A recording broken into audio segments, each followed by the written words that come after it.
এই দুনিয়াতে মানুষের যত পেরেশানি, মানে যত কষ্ট, দুঃখ, দুর্দশা, এর অন্যতম প্রধান কারণ হচ্ছে টেনশন। কারণ কি? টেনশন। কিসের টেনশন? রিজিকের টেনশন, চাকরির টেনশন, ব্যবসার টেনশন, আহাল পরিবারের টেনশন, স্ত্রী সন্তান, ভবিষ্যতে কী করব।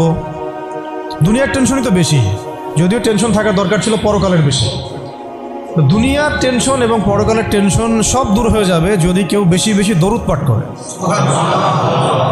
এটা হাদিস থেকে বললাম। আর গুনাহ, আমলনামায় যে গুনাহগুলো আছে এগুলোও মিটে যাবে যদি কেউ বেশি বেশি দরুদ পাঠ করে। একজন সাহাবী রাসূল সাল্লাল্লাহু আলাইহি ওয়াসাল্লামকে বলেছিলেন, ইয়া রাসূলুল্লাহ, আমি আমার দোয়ার মধ্যে কতটুকু দরুদ পড়ব? আমি কি 4 ভাগের 1 ভাগ দরুদ পড়ব? নবীজি বলেছেন সাল্লাল্লাহু আলাইহি ওয়াসাল্লাম, তুমি পড়তে পারো, চাইলে আরও বাড়াতে পারো, বাড়ালে তোমার জন্য উত্তম। ইয়া রাসূলুল্লাহ, আমি কি তাহলে 3 ভাগের 1 ভাগ দরুদ পড়ব আর 2 ভাগ দোয়া করব? নবীজি বললেন, করতে পারো, বাড়ালে তোমার জন্য উত্তম। ইয়া রাসূলুল্লাহ, আমি কি তাহলে অর্ধেক দরুদ পড়ব আর অর্ধেক দোয়া করব? নবীজি বলছেন, বাড়ালে উত্তম, চাইলে করতে পারো। ইয়া রাসূলুল্লাহ, আমি কি তাহলে সারা আমার পুরো দোয়াটাই শুধু দরুদই পড়ব আপনার উপরে? তখন নবী সাল্লাল্লাহু আলাইহি ওয়াসাল্লাম বললেন, যদি তুমি এটা করতে পারো তাহলে তোমার কোনো গুনাহও থাকবে না, কোনো দুশ্চিন্তাও থাকবে না। তো যদি দেখেন যে দরুদ পড়তে পড়তে পড়তে দোয়ার সময় চলে গেছে, এতে আবার মানে মন খুঁতখুত করার কিছু নাই, বরং আপনি সবচেয়ে বেশি লাভবান হয়েছে। আরেকটা আমল আছে, যে আমলটা করতে থাকলে দোয়াগুলো এর মধ্যে চলে আসে এবং আপনি দোয়া করে যেটা হাসিল করবেন ওই আমল দিয়ে তার চেয়ে বেশি হাসিল করে ফেলবেন ইনশাআল্লাহ। সেটা হচ্ছে কোরআন তেলাওয়াত করা। কোরআন তেলাওয়াত করা, এই কয়েকটা আমল কালকে খুব খাস করে খেয়াল রাখতে হবে ইনশাআল্লাহ। জুমার রাতের তো ফজিলত আমরা জানি, বললাম প্রথমে। রাত যেহেতু হয়ে গেছে, আজকে কিয়ামুল লাইল না করে কেউ ঘুমাবো না ইনশাআল্লাহ। আর দ্বিতীয় কথা হচ্ছে, কালকে জুমার প্রিপারেশন ভালো করে নিব। প্রিপারেশন কয়েকটা বললাম। সকাল সকাল মসজিদে আসতে হবে। জুমার খতিব আরবি খুতবা শুরু করবেন, তারপরে ঢুকবেন না, বয়ান শুরু হওয়ার আগেই মসজিদে আসতে হবে ইনশাআল্লাহ। মানুষের সমস্যা থাকতে পারে, ওজর থাকতে পারে, এটা আলাদা বিষয়। এটা হলো প্রথম কথা। সকাল সকাল মসজিদে আসা, গোসল করা, ফরজ গোসলের মতো গোসল করা, তারপরে হচ্ছে উত্তম কাপড় পরিধান করা। উত্তম কাপড় বলতে আমার সবচেয়ে সেরা কাপড়টা। আর আমরা মসজিদে আসি কিন্তু অনেকেই একেবারেই রাফ একটা কাপড় পরে আসি, এটা উচিত হয় না। হাদিসে জিবরিল মিশকাত শরীফে আছে, ওখানে দেখবেন জিবরাইল আলাইহিস সালাম মানুষের রূপ ধরে নবী সাল্লাল্লাহু আলাইহি ওয়াসাল্লামের কাছে এসেছিলেন। তার বর্ণনা দিচ্ছেন সাহাবী ওমর রাদিয়াল্লাহু আনহু, তার কাপড়টা ছিল ধবধবে সাদা, কাপড়টা ছিল ধবধবে সাদা এবং চুল কুচকুচে কালো। লা ইউরা আলাইহি আসরুস সাফার, তাকে দেখে মুসাফিরও মনে হচ্ছে না, মানে পরিপাটি হয়ে তিনি মসজিদে এসেছেন। কে? জিবরাইল আলাইহিস সালাম। এটা শিক্ষা দিয়েছেন আমাদেরকে যে মসজিদে আসলে পরিপাটি হয়ে আসলে, খুযু যিনাতাকুম ইনদা কুল্লি মসজিদ, প্রত্যেকবার যখন তোমরা মসজিদে আসবে তখন সুন্দর করে আসো, সুন্দর কাপড় পরে আসো। তাহলে সকাল সকাল মসজিদে আসা, হিসাব করেন কয়টা বলতেছে। 1, সকাল সকাল মসজিদে আসা, ফরজ গোসলের মতো গোসল করা। 3, কে বললাম, আতর খুশবু ব্যবহার করা, উত্তম কাপড় পরিধান করা। 4টা। 5টা হচ্ছে ইমামের কাছাকাছি বসা, ইমামের কাছাকাছি বসার চেষ্টা করা। 6, খুতবা মনোযোগের সাথে শ্রবণ করা। খুতবা দুটোই, বয়ানটাও এবং আরবিটা দুটোই খুতবার অংশ। যেহেতু আমাদের দেশের মানুষ মানে আরবিটা বুঝে না, এই কারণে বাংলায় বয়ান করা হয়, কিন্তু খুতবা কিন্তু আরবিতেই, খুতবা কিন্তু আরবিতেই দিতে হয়। অনেকে আবার বলেন যে মাতৃভাষাই খুতবা, এটি নিয়ে একটা ইখতিলাফ সৃষ্টি করে দেয়। এখন বলেন তো দেখি, সারা বিশ্বের মধ্যে কোন ভাষাটা সবচেয়ে বেশি বুঝে মানুষ? ইংরেজি। ঠিক বলছেন। কোন ভাষা সবচেয়ে বেশি বুঝে? তো এখন কি হজের খুতবাটা ইংরেজিতে দেওয়া লাগবে? হ্যাঁ, হজে যে বিভিন্ন জায়গা থেকে মানুষ আসে, এই যে কয়েকদিন আগে হয়ে গেল, হজের খুতবা হয় না? এখন যেহেতু সব ইন্টারন্যাশনাল ভাষা হচ্ছে ইংরেজি, তেমন কি হজের খুতবাটা ইংরেজিতে দেওয়া লাগবে? খুতবা আরবিতেই। খুতবা কিসে? আরবিতেই। ওটা বোঝা আমার দায়িত্ব, আমাকে বুঝতে হবে। বোঝার জন্য আমাকে যদি আরবি শিখতে হয়, শিখতে হবে। এইভাবে ইসলামী খেলাফত যখন কায়েম ছিল তখন আরবি সারা বিশ্বে ছড়িয়ে পড়েছিল, তখন সবাই মোটামুটি আরবি ভাষা বুঝত। যখন থেকে খেলাফত চলে গেছে, জাতীয়তাবাদ চলে আসছে, আর কয়েকটা তন্ত্রমন্ত্র, ওগুলো নিয়ে পরে কথা বলছি। এগুলো যতদিন আমাদের পর্যন্ত মানে মাথাটা খেয়ে ফেলছে আর কি আমাদের, তখন আরবিটাও আস্তে আস্তে শিক্ষা ব্যবস্থা থেকে উঠে গেছে। এখন আপনি এটা ঐচ্ছিক হয়ে গেছে, আগে বাধ্যতামূলক ছিল। তো খুতবা শুনবেন, খুতবা শোনার পরে খুতবা চলাকালীন কাউকে ডিস্টার্ব করা যাবে না। ডিস্টার্ব করা যাবে না বলতে কেউ যদি পাশে কথাও বলে তাকে এটাও বলা যাবে না চুপ করো, এটাও বলা যাবে না, উচিত না। সাহাবেরা যদি এমন কেউ একটু একটু বাচ্চা যদি দৌড়াদৌড়ি করতো তাহলে ছোট ছোট এরকম পাথর রাখতেন সামনে, ওইটা দিয়ে ঢিল দিয়ে সতর্ক করতেন খুতবা হচ্ছে বসো, মুখ দিয়ে বলতেন না যে বসো। মানে এইভাবে তারা খুতবা শুনতেন। এই কারণেই তো কথাগুলো কলিজা পর্যন্ত পৌঁছাতো এবং সেটা আমলে আসতো। আলহামদুলিল্লাহ। আরেকটা হলো ইমামের কাছাকাছি বসলাম, খুতবা শুনলাম এবং নামাজ শেষ করলাম ইমামের সাথে, তাহলে ফজিলত হচ্ছে প্রত্যেক কদমের বিনিময়ে 1 বছরের নফল নামাজ, 1 বছরের নফল রোজা নেকি হবে ইনশাআল্লাহ। এইটা হলো জুমার দিনের প্রথম কাজ। আরেকটা কাজ বললাম, দরুদ বেশি বেশি পাঠ করা। ফজিলত তো আপনারা জানেনই, আমি কয়েকটা বলে দিলাম। একটা হলো যদি টেনশন ফ্রি লাইফ লিড করতে চান তাহলে দরুদ, আর যদি চান আপনি আমার গুনাহ মাফ হয়ে যাক তাহলে দরুদ, বেশি বেশি দরুদ। এমনকি যদি আপনি চান যে আপনার দোয়া বেশি বেশি কবুল হোক তাহলেও দরুদ। মনে করেন আমি তাওহীদপন্থী, সুন্নাহর অনুসারী, হালাল খাই, দোয়াও করছি, জায়েজ দোয়া, এই দোয়াটাও আসমানে ঝুলে থাকবে। এই দোয়াটা কত ঝুলে থাকবে? আসমানে ঝুলে থাকবে। এটা রবের কবুলিয়াত পাওয়ার জন্য যে মাধ্যম সেটা হলো দরুদ। দরুদ পড়বেন, এটা উঠে যাবে ইনশাআল্লাহ। যেই নবীর এত বড় শান, এত বড় মর্যাদা, সেই নবীকে আজকে বাংলাদেশের মাটিতে কিভাবে কটূক্তি করা হচ্ছে খেয়াল করছেন? এগুলো নিয়ে কথা বলা হয়। দেখা যায় রাষ্ট্র তো এখন আসলে ইসলামিক রাষ্ট্র আর নাই, ওটা তো একসময় ছিল ইসলামিক খেলাফা। এখন চলতেছে সব আমেরিকান প্রেসক্রিপশনে আর কি।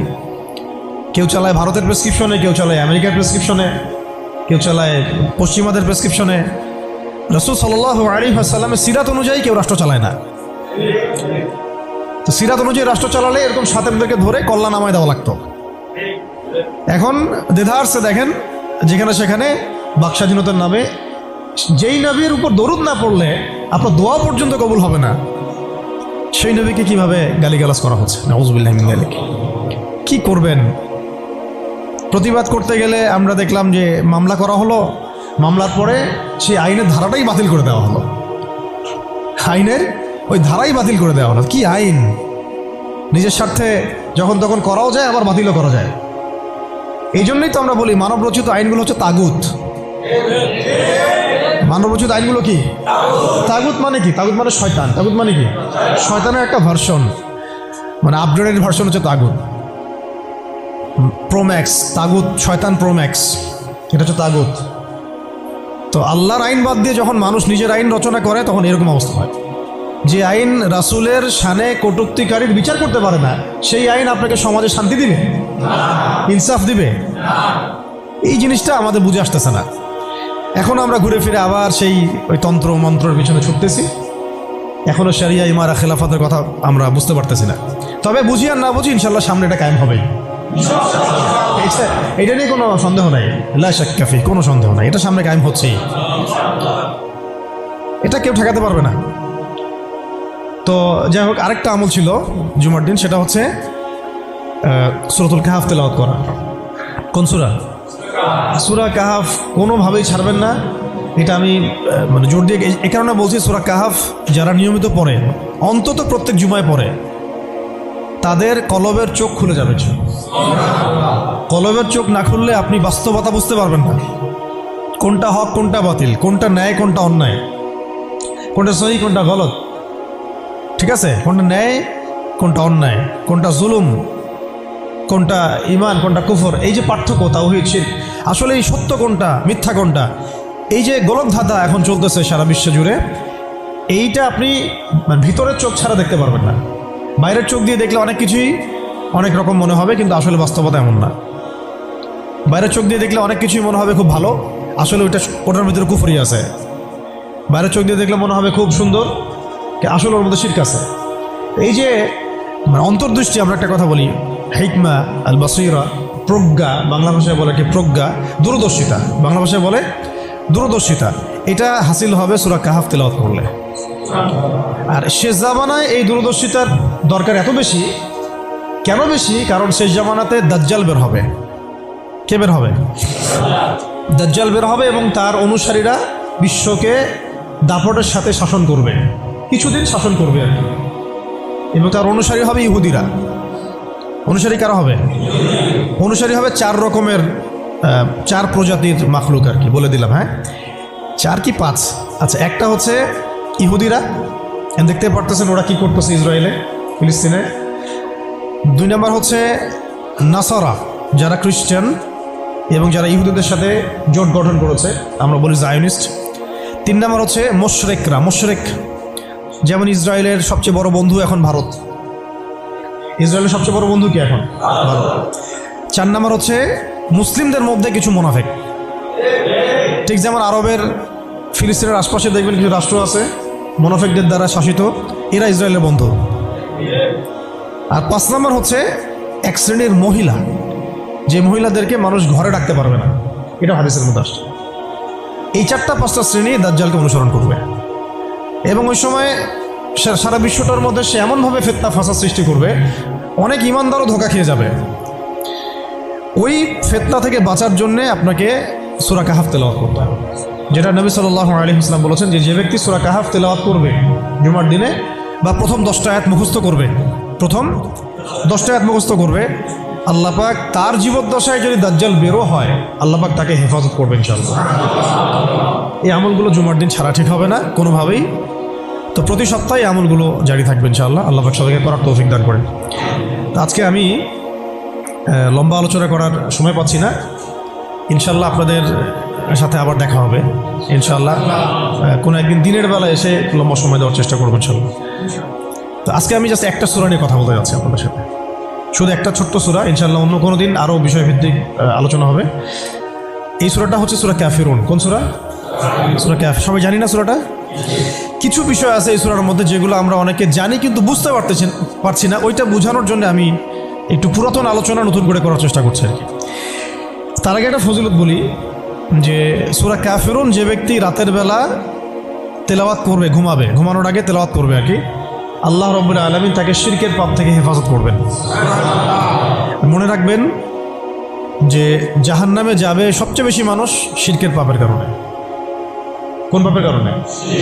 শিরকের পাপের কারণে। এবং শিরকের পাপ এমন পাপ যেই পাপটা আল্লাহ রাব্বুল আলামিন ক্ষমা করেন না, ওই অবস্থায় মারা গেলে ক্ষমা করেন না। কিন্তু তওবা করলে, জীবদ্দশায় তওবা করলে ইনশাআল্লাহ মাফ হতে পারে, অবশ্যই হতে পারে। কিন্তু ওই শিরকের পাপ নিয়ে কেউ যদি মারা যায়, আল্লাহ রাব্বুল আলামিন এই পাপটাকে ক্ষমা করবেন না। এটা সূরা নিসার মধ্যে অনেকবার বলা হয়েছে, ইন্নাল্লাহা লা ইয়াগফিরু আন ইউশরাকা বিহি ওয়া ইয়াগফিরু মা দুনা যালিকা লিমান ইয়াশা। নিশ্চয় আল্লাহ রাব্বুল আলামিন শিরকের গুনাহকে মাফ করেন না, কিন্তু অন্য যে কোনো বড় গুনাহ হোক আল্লাহ পাক যাকে ইচ্ছা মাফ করতে পারেন, যাকে ইচ্ছা আল্লাহ মাফ করতে পারেন। এখন এই শিরকের পাপ থেকে বাঁচাবে কোন সূরা? সূরা কাফিরুন। রাতের বেলা তেলাওয়াত করতে হবে অন্তত একবার, অন্তত একবার। রাতের আরও অনেক আমল আছে, এটা তো আপনারা জানেনই। অন্তত পক্ষে এই আমলগুলো করবেন, সূরা ফালাক, নাস, ইখলাস এগুলো পড়বেন। শেষ রাতে মোনাজাত করবেন, 2 রাকাত নফল হলেও পড়ার চেষ্টা করবেন। আল্লাহ পাক সবাইকে তৌফিক দান করেন। আর ঘুমানোর আগে সূরা বাকারার শেষের 2টা আয়াত পড়বেন বা 3টা আয়াত পড়বেন। সারা রাতের ইবাদতের নেকি হয়ে যাবে ইনশাআল্লাহ। 33 বার সুবহানাল্লাহ পড়বেন, 33 বার আলহামদুলিল্লাহ পড়বেন, 34 বার আল্লাহু আকবার পড়বেন। এছাড়াও তো আছে আল্লাহুম্মা বিইসমিকা আমুতু আহইয়া। এছাড়াও আরও অনেক দোয়া আছে, কয়েকটা বললাম। সূরা মুলক তেলাওয়াত করতে পারেন যদি সময় হয়, এবং করা উচিত, কারণ সূরা মুলকের তেলাওয়াত কবরের আযাব থেকে বাঁচাবে ইনশাআল্লাহ। এগুলো আমল করবেন। আমলটা বাড়ানোর চেষ্টা করতে হবে এই কারণে যে যার আমল বেশি তার মধ্যে নূর বেশি, আল্লাহ পাকের মারিফত বেশি, তার মধ্যে দ্বীনের ফিকিরও বেশি থাকবে এবং তার দোয়াও বেশি কবুল হবে ইনশাআল্লাহ। সে আল্লাহকে পাবে, কাছে পাবে। আমল ভালো হলে আখলাক ভালো হবে, আখলাক ভালো হলে তার দ্বারা সমাজ উপকৃত হবে। এবং আমরা খেয়াল করে দেখেছি সিরাতের কিতাবগুলোতে সাহাবায়ে কেরাম জিহাদের মাঠেও মেসওয়াক ছাড়তেন না, জিহাদের মাঠেও মেসওয়াক ছাড়তেন না। মানে আমলে তারা গুরুত্ব দিতেন, খুব বেশি আমলের প্রতিযোগিতা করতেন, কে কত বেশি আমল করতে পারে। একজন সাহাবী খুঁটির সাথে নিজেকে বেঁধে রাখছিলেন, যে ঘুম আসে, নামাজ পড়তে পড়তে ঘুম আসে, খুঁটির মধ্যে বেঁধে রেখেছেন নিজেকে, এটা ঘুমে পড়ে না যান। তো পরে নবী সাল্লাল্লাহু আলাইহি ওয়াসাল্লাম বললেন যে এত মানে অতিরিক্ত কষ্ট না করতে বললেন। আল্লাহ পাক তো সবসময় তোমার ইবাদত কবুল করতে পারেন, নিজের উপর এহসান করো, নিজের শরীরের হক আদায় করো। একজন সাহাবী তো এমন আমল শুরু করেছিলেন যে স্ত্রীর প্রতি তাকানোই বন্ধ করে দিয়েছেন এক সময়, হ্যাঁ তাই না? পরে স্ত্রী এসে অভিযোগ করছে, আমাকে তো আমার স্বামী দেখেই না। তখন নবী সাল্লাল্লাহু আলাইহি ওয়াসাল্লাম ডেকে বললেন যে দেখো, স্ত্রীর হক আছে তোমার উপরে, তার হক আদায় করো, সেটাও সুন্নাত, এটাও ইবাদত। তো এইভাবে সাহাবায়েরা আমলের প্রতিযোগিতা করতে। তো আমাদেরকে আমলের মধ্যে ব্যালেন্স করতে হবে, আমলে ব্যালেন্স করতে হবে, মানে একদিকে ঝুঁকে যাওয়া না, সব আমলগুলো যেন আমার আমলের মধ্যে থাকে, এটা ব্যালেন্স করতে হবে। শুধু তসবি দানা নিয়ে পড়ে থাকবো, জিহাদের কথা বলবো না, এটাও আবার না। আবার শুধু জিহাদের কথাই বলবো, দিন কায়েমের কথাই বলবো, নিজের ইবাদত আমল ঠিক থাকবে না, এমনও না। মানে সব কিছু ব্যালেন্স থাকতে হবে, আকীদা, আমল, সুন্নাহর ইত্তেবা সব ব্যালেন্স থাকবে। সবচেয়ে জরুরি দুইটা বিষয়ে আমরা মাথায় রাখবো, একটা হলো ইবাদত, একটা হচ্ছে দিন কায়েম। একটা হলো ইবাদত, একটা হলো দিন কায়েম। ইবাদত তো ব্যক্তিগত ব্যাপার, এটা জীবনের প্রত্যেকটা ক্ষেত্রে ইবাদত থাকবে, আর দিন কায়েম করতে হবে জীবনের প্রতিটা ক্ষেত্রেই, শুধুমাত্র ব্যক্তিগত জীবনে, ইবাদত বন্দেগীর জীবনে না, আমার অর্থনীতি, ব্যবসা বাণিজ্য, আমার সংস্কৃতি, শিক্ষা এবং রাজনীতির মধ্যেও। আল্লাহ পাক তৌফিক এনায়েত করেন। তো এখন যেটা বলতে চাচ্ছিলাম যে একদিন আপনারা তো সিরাত মোটামুটি পড়েছেন, সিরাত মানে রাসূল সাল্লাল্লাহু আলাইহি ওয়াসাল্লামের জীবনী তো মোটামুটি পড়েছেন আমি আশা করি। যদি না পড়ে থাকেন অবশ্যই পড়বেন, ঠিক আছে? প্রথমে শুরু করবেন তো কোরআন তেলাওয়াত থেকে। কোরআন তেলাওয়াত শিখতে শিখতে সিরাতটা পড়ে ফেলবেন। সিরাতটা আগে পড়া থাকলে আপনি কোরআন হাদিসের অর্থ যখন পড়তে শুরু করবেন তখন বুঝতে পারবেন যে কোন আয়াত কোন প্রেক্ষাপটে, কোন হাদিস কোন প্রেক্ষাপটে নাজিল হয়েছে। আপনার মাথায় পুরো 23 বছরের একটা ফ্রেম থাকবে, এটা খুব জরুরি। তাহলে আপনি বুঝতে পারবেন যে কিভাবে দিন প্রতিষ্ঠা করতে হবে, এবং কীভাবে নবী সাল্লাল্লাহু আলাইহি ওয়াসাল্লাম করেছেন, তার উপর দিয়ে কী অতিবাহিত হয়েছে, সাহাবীদের উপর দিয়ে কী অতিবাহিত হয়েছে, এটা আমাদের মাথায় থাকবে, এবং কোন প্রেক্ষাপটে তারা কীভাবে রিয়্যাক্ট করেছেন ওইটা আমাদের মাথায় থাকবে। সিরাতটা আমি পড়ার জন্য খুব বেশি জোর দিই। আরেকটা বিষয় বলতে চাই যে এই সিরাতের প্রথম যে 13 বছর এটা ছিল মাক্কি জীবন। কোন জীবন? মানে মক্কায় নবী সাল্লাল্লাহু আলাইহি ওয়াসাল্লাম দাওয়াত দিচ্ছেন। তো মক্কার পরিবেশটা কেমন? মক্কার পরিবেশটা হচ্ছে আবু জেহেলদের শাসন চলতেছে। কাদের শাসন? আবু জেহেলের শাসন চলছে, আবু লাহাবের শাসন চলছে, উতবা সাহেবা এদের কর্তৃত্ব চলছে। আবার একই সাথে নবী সাল্লাল্লাহু আলাইহি ওয়াসাল্লাম তিনিও একটা সম্ভ্রান্ত বংশ থেকে আসছেন, সম্ভ্রান্ত গোত্র থেকে, বনু হাশিম থেকে। তো তার গোত্রের মর্যাদা অনেক বেশি, ঠিক আছে? আর এদিকে বনু মাখজুম, বনু তাইম, বনু আদি, আরও অনেক গোত্র আছে। তো তারাও কিন্তু মোটামুটি প্রভাবশালী। তো রাজনৈতিক যে ক্ষমতাটা, মক্কার রাজনৈতিক যে ক্ষমতাটা, এটা আছে ওই সময় Abu Jahl, Abu Lahab, Utba সাহেব এদের হাতে।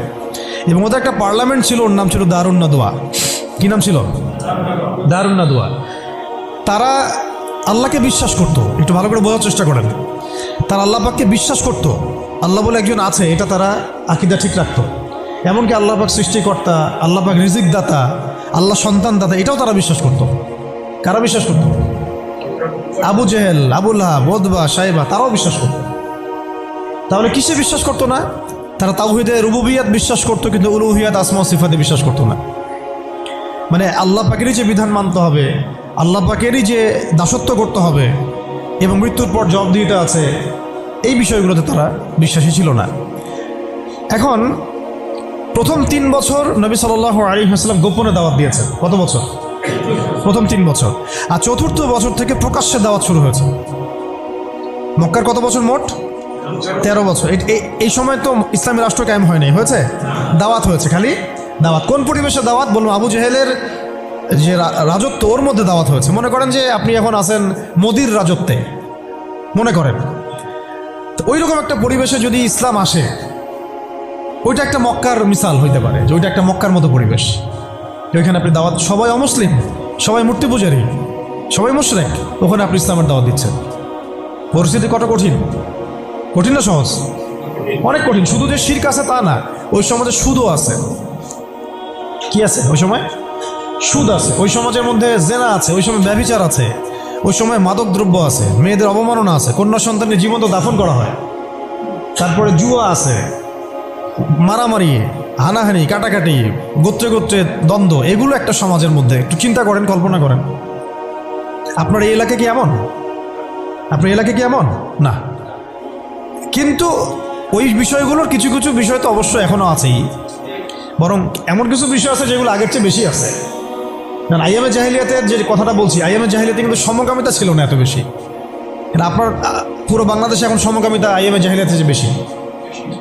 ওই আইয়ামে জাহিলিয়াতে আপনার ট্রান্সজেন্ডার ছিল না, আপনার বাংলাদেশে আছে এখন। আইয়ামে জাহিলিয়াতে পর্নোগ্রাফি ছিল না। পর্নোগ্রাফি মানে মোবাইল ফোনে তো বুঝে নিত, এগুলো ছিল আইয়ামে জাহিলিয়াতে ছিল না। প্রযুক্তির এত উৎকর্ষ ছিল না যেটা দিয়ে এরকম বোম টোম ফেলে পারমাণবিক বোম দিয়ে মানুষকে মেরে ফেলা যায়, ছিল না। এরকম এয়ারক্রাফট নিয়ে গাজার উপর দিয়ে গেল, বোম ফেলে দিল, মেরে ফেললো শিশুদেরকে, এমন ছিল। মানে অনেক ব্যাপার আমি আপনাকে দেখাতে পারবো যেগুলো আইয়ামে জাহিলিয়াতের চাইতে এখন অনেক বেশি আছে শয়তানি। কিন্তু কিছু কিছু বিষয় ছিল যেগুলো আবার আইয়ামে জাহিলিয়াতে ছিল না। এক কথায় আমরা এটা বলতে পারি যে নবী সাল্লাল্লাহু আলাইহি ওয়াসাল্লাম যখন নবী হয়ে এসেছেন তখন 23 বছরের মধ্যে তিনি আইয়ামে জাহিলিয়াতকে কবর দিয়ে গেছেন। কিন্তু যখন থেকে আবার খোলাফায়ে রাশেদা শাসন চলে গেছে, ইসলামী খেলাফতগুলো আস্তে আস্তে আস্তে আস্তে অ্যাবলিশ হয়ে গেছে, তখন আবার নতুন করে জাহিলিয়াতগুলো এই সমাজে, শুধু সমাজে না, সমাজে, রাষ্ট্রে, বিশ্বের বুকে একেবারে একদম ঢুকে গেছে না, মানে একদম শেকড় গেড়ে ফেলছে। এখন সময় হচ্ছে ওই আবার নতুন শেকড় গাড়া জাহালাতগুলোকে উপড়ে ফেলার, এইটা সময় এখন। এই জন্য পরিস্থিতিটা বুঝতে হবে যে নবী সাল্লাল্লাহু আলাইহি ওয়াসাল্লাম কোন জায়গায় দাওয়াতের কাজ করছিলেন। চোখ বন্ধ করে চিন্তা করেন যে একটা সমাজের মধ্যে খালি মূর্তি, সবাই মূর্তি পূজা করে, সবাই সুদ খায়, ধরেন সবাই বেশিরভাগই দেখা যায় জিনা করে, মেয়েদের তেমন কোনো বৈবাহিক অধিকার নাই, সম্পত্তির অধিকার নাই, বাচ্চাকে কবর দিয়ে দিচ্ছে জীবন্ত, মদ খাচ্ছে মানুষ, জুয়া খেলতেছে, মারামারি করছে, ইত্যাদি ইত্যাদি ইত্যাদি। এরকম একটা অবস্থায় রাসূলুল্লাহ সাল্লাল্লাহু আলাইহি ওয়াসাল্লাম ইসলামের দাওয়াত দেওয়া শুরু করলেন। দাওয়াত দিতে দিতে প্রথম 3 বছর তিনি গোপনে দাওয়াত দিয়েছেন, গোপনে গোপনে গোপনে দাওয়াত দিয়েছেন। ওই সময় কিন্তু তৈরি হয়েছে আবু বকর রাদিয়াল্লাহু আনহু, ওসমান রাদিয়াল্লাহু আনহু, আলী ইবনে আবি তালেব, যায়েদ বিন হারুসা, এই সাহাবায়ে কেরাম তৈরি হয়েছেন ওই সময়। আব্দুল্লাহ বিন মাসউদ, বিলাল ইবনে রাবাহ, এই সাহাবায়ে কেরাম তৈরি হয়েছেন কিন্তু ওই প্রথম 3 বছরেই, 3-4 বছরেই। এরপর যখন প্রকাশ্যে দাওয়াত দেওয়া শুরু করলেন, যখন ওমর এবং হামজা রাদিয়াল্লাহু আনহু তাদের মতো সাহাবীর ইসলাম কবুল করলেন, প্রকাশ্যে দাওয়াত শুরু হলো, তখন হকার বাতিলের দ্বন্দ্ব শুরু হলো। মানে সত্য নিয়ে আপনি যখন মাঠে নামবেন তখনই মিথ্যার সাথে দ্বন্দ্ব শুরু। এটার নিয়ম, চিরায়ত নিয়ম। ব্যাস Abu Jahl, Abu Lahab, Utba, সাহেবারা তো খেপে গেল। এখন এমন কোনো পথ পদ্ধতি নাই যেটা তারা অ্যাপ্লাই করে নাই। প্রথমে আঘাত করলো এভাবে, আরে ওর কথা শোনার দরকার নাই, সে তো মাজনুন, ব্যক্তিগত আক্রমণ। খেয়াল করে দেখবেন এখনও আপনি বাংলাদেশে দাওয়াতের কাজ শুরু করেন, সবার আগে আপনি শয়তানদের পক্ষ থেকে, মানে মানুষ এবং জিন শয়তান উভয়, দুটার কথাই বলতেছি, শয়তানদের পক্ষ থেকে সবার আগে বাধা পাবেন, আপনার ব্যক্তি নিয়ে সবার আগে আক্রমণ করা হবে। আগে ব্যক্তিগত জীবনে আক্রমণ করা হবে, আগে আপনাকে রাষ্ট্রীয় নির্যাতনের শিকার করা হবে না, ওটা পরে আসবে, শেষে আসবে। আগে ব্যক্তি থেকে, তারপর পরিবার থেকে, সমাজ থেকে, ধর্মনেতা থেকে, তারপর রাষ্ট্র থেকে, এইভাবে বাধা আসে আর কি। তো রাসূল সাল্লাল্লাহু আলাইহি ওয়াসাল্লামকে প্রথমে বলা হচ্ছিল যে মাজনুন, নাউযুবিল্লাহ মিন যালিক, সাহের, জাদুঘর, নাউযুবিল্লাহ, ফারিকুল জামাত বিভক্ত করতেছে, নাউযুবিল্লাহ। তারপরে বলা হচ্ছে আর কি বলেন, শায়ের, কবি, আর এরকম প্রায় 8-10টা কথা বলা হচ্ছিল, 8-10টার মতো কটাক্ষ করা হচ্ছিল প্রথম 3 বছরে। কিন্তু তেমন কোনো শারীরিক নির্যাতন করা হচ্ছিল না প্রথমে, আগে এভাবে ব্যক্তিকেন্দ্রিক আক্রমণ করা হচ্ছে। এরপর আল্লাহ পাক জবাব দিচ্ছেন, কোরআন নাজিল হচ্ছে, প্রত্যেকটার অ্যান্সার আসতেছে কোরআনে, তাই না? দাওয়াতের গতি বাড়তেছে, আলহামদুলিল্লাহ। মানুষ তো একবার ইসলামে আসলে আর ফিরে যাচ্ছে না, জান্নাতের খবর পেয়ে গেছে মানুষ। কোথায় ছিলাম, অন্ধকার থেকে আলোতে চলে আসছে। আর যারা এই নূরের স্বাদ একবার পেয়েছে তারা কি আর ফিরে যাবে? এখনও দেখেন অনেক বড় বড় পাপী মানুষ, আমরা নিজেও দেখেছি, নিজেরা অনুভব করেছি, বহু বড় বড় পাপী মানুষ রাসূল সাল্লাল্লাহু আলাইহি ওয়াসাল্লামের রওজার সামনে গিয়ে সালাম দিয়েই একেবারে তওবা করে খাঁটি মুমিন হয়ে গেছে। বহু মানুষ আছে এমন, অনুভূতি কাজ করে ওখানে গেলে। একটা অনেক পাপী মানুষ ছিল, কাবাঘর ধরে যেই টাচ করছে কাবা ঘরে, চোখ দিয়ে দরদর করে পানি পড়া শুরু হয়েছে, সে তার লাইফকে সংশোধন করে নিয়েছে। আর সেখানে তো সাহাবীরা রাসূলের কাছে যাচ্ছেন, তার দরবারে বসছেন, হাতে হাত রেখে বায়াত করতেছেন, তাকে তার পা ধুয়ে দিচ্ছেন, তাকে উজু করাই দিচ্ছেন, সারাদিন তারা রাসূল সাল্লাল্লাহু আলাইহি ওয়াসাল্লামের সাথেই আছে। কত বড় সৌভাগ্যের বিষয়। এখন প্রথমে যখন দেখা গেল এইসব দিয়ে কাজ হচ্ছে না, তারপর তারা অর্থনৈতিক চাপ দেওয়া শুরু করলো, সামাজিক বয়কট করা শুরু করলো। কারা? কারা? Abu Jahl, Abu Lahab, Utba, Saiba. আমি কিন্তু এই কয়েকটা নাম বলছি, এটা কিন্তু শুধু নাম নয়, এটা একটা ক্যারেক্টার, চরিত্র। আজকের বিশ্ব আবু জেহেল আছে, আবু লাহাব আছে, উতবা সাইবার আছে না? সেম পদ্ধতি তারাও কিন্তু অবলম্বন করতেছে ইসলামকে দমন করার জন্য। সেম এটা মিলাই নেবেন আপনারা সিরাত থেকে। এবার শুনেন, অর্থনৈতিক চাপ দিয়ে কোনো কাজ হচ্ছে না, ব্যক্তিগত আক্রমণ করে কাজ হচ্ছে না, শারীরিক নির্যাতন করেও কাজ হচ্ছে না। সাহাবীদেরকে মেরে ফেলা হচ্ছে, সুমাইয়া রাদিয়াল্লাহু আনহাকে মেরে ফেলা হয়েছে না, শহীদ করা হয়েছে। তারপরে ইয়াসির রাদিয়াল্লাহু আনহুকে শহীদ করা হয়েছে মক্কায়। এরকম সাহাবীদেরকে নির্মম নির্যাতন করা হচ্ছে। বেলাল রাদিয়াল্লাহু আনহুকে পিটানো হচ্ছে, উসমান রাদিয়াল্লাহু আনহুকে পর্যন্ত মারা হয়েছে, আবু বকর রাদিয়াল্লাহু আনহুকে উতবা মেরেছে একদিন, লাআনাহুল্লাহ। এখন শারীরিক নির্যাতন করে কোনো কাজ হচ্ছে না, ঈমান থেকে সরানো যাচ্ছে না, অর্থনৈতিক বয়কট করে কাজ হচ্ছে না। 3 বছর বয়কট করে দিল বনু হাশেমকে, মনে আছে আপনাদের? গাছের ছালপাতা খেয়ে তারা থাকলেন শিয়াবে আবু তলেবে। 3 বছর বয়কট, সমাজ থেকে বয়কট, গালিগালাজ করে কোনো কাজ হচ্ছে না, এমনকি জীবন কেড়ে নিয়েও, জান নিয়েও কোনো কাজ হচ্ছে না। এই আন্দোলন, এই লা ইলাহা ইল্লাল্লাহ মুহাম্মাদুর রাসূলুল্লাহ বিপ্লবী কালিমাকে থামানো যাচ্ছে না। কোন পরিবেশে? আমাদের মতো অনুকূল পরিবেশে না, মনে করেন ভারতের মতো প্রতিকূল পরিবেশে।